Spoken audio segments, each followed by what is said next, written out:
You've tried the Versamark pad and loved it, but have you tried the Versamarker? It's filled with watermark ink, just like the Versamark pad, so it's perfect to use on embossing projects. Like this card. It was featured in the March issue of Stampin' Success magazine. We used a Versamarker and a technique called Selective Embossing to add the shine to the flower. Let me show you how we did that. To start, you'll need to stamp the image in jet black StazOn ink.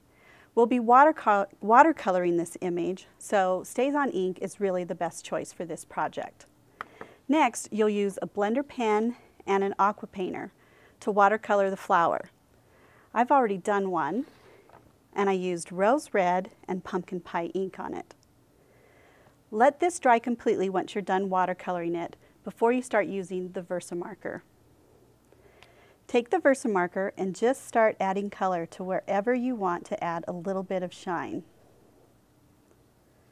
Just like our Stampin' Right markers, the Versamarker is dual tipped. There's a brush tip, which is what I'm using, and then there's a bullet tip on the other end.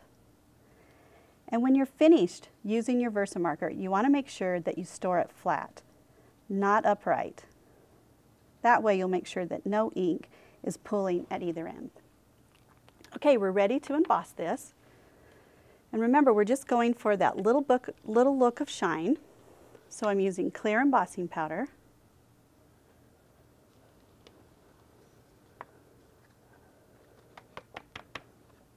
And now we're ready for the heat tool.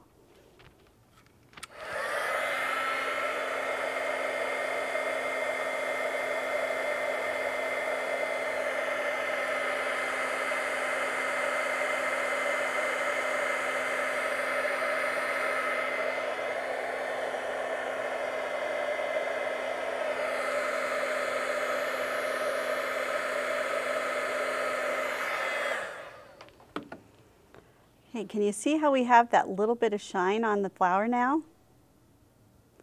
This technique also intensifies the colors that are in the flower. Here's what it looked like when we started, and here's what it looks like afterwards.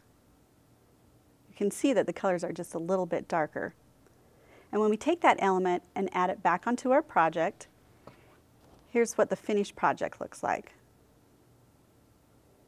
So next time you're embossing, try using a Versamarker and the Selective Embossing technique. Happy stamping!